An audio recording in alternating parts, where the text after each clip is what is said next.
आज हम लोग अगला टॉपिक पढ़ेंगे प्रकाश संश्लेषण, या इंग्लिश में इसको बोलते हैं फोटोसिंथेसिस।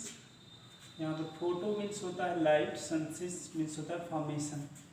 मतलब प्रकाश संश्लेषण का मतलब ये है, अगर हम सिंपली समझें, पौधों के द्वारा भोजन बनाने की प्रक्रिया प्रकाश संश्लेषण कहलाती है।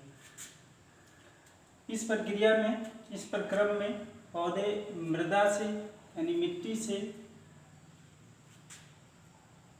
जल तथा वायु से कार्बन डाइऑक्साइड लेकर सूर्य के प्रकाश तथा क्लोरोफिल की उपस्थिति में ग्लूकोज अर्थात भोजन का निर्माण करते हैं।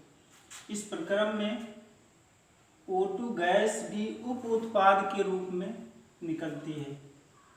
यह O2 गैस जीवधारियों के द्वारा श्वसन क्रिया में उपयोग की जाती है।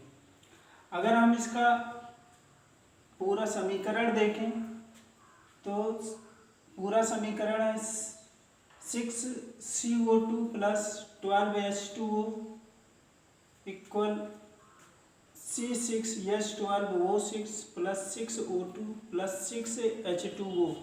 ये पूरा समीकरण है। कभी कभी एक नंबर में क्वेश्चन पूछ लेता है कि प्रकाश संश्लेषण के लिए समीकरण को लिखिए।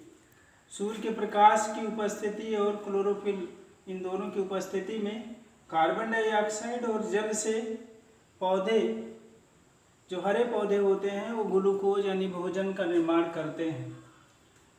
अगर इसको हम चित्र के माध्यम से देखना चाहें, प्रकाश संश्लेषण को समझना चाहें तो समझ सकते हैं।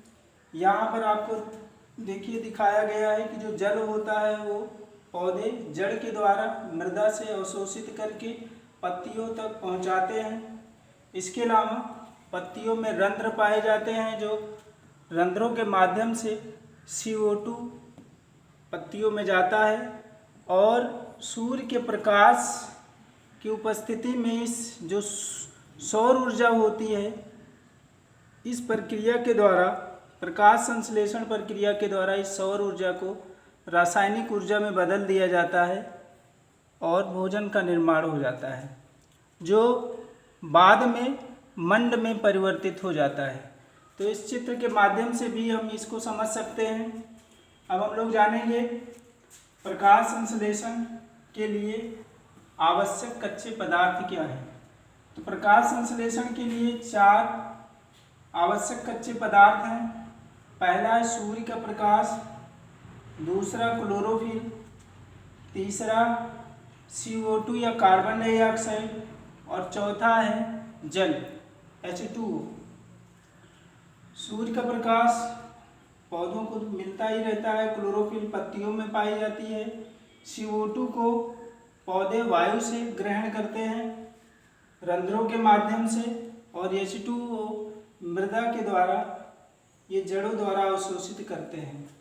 तो ये 4 हैं प्रकाश संश्लेषण के लिए आवश्यक कच्चे पदार्थ। इन चारों में से अगर कोई एक भी अनुपस्थित रहा तो प्रकाश संश्लेषण क्रिया प्रभावित रहेगी, प्रकाश संश्लेषण क्रिया संभव नहीं हो सकती है। प्रकाश संश्लेषण के लिए आवश्यक कच्चे पदार्थ कभी कभी 2 नंबर में क्वेश्चन पूछ लेता है, 1 नंबर में कि किन्हीं 2 कच्चे पदार्थों के नाम बताइए। प्रकाश संश्लेषण के लिए आवश्यक कच्चे पदार्थों के नाम बताइए, तो उसमें इनमें से 2 कोई लिखा जा सकता है। इसके बाद हम लोग अगले वीडियो में पढ़ेंगे प्रकाश फोटोसिंथेटिक पिगमेंट्स या प्रकाश संश्लेषी वर्णक।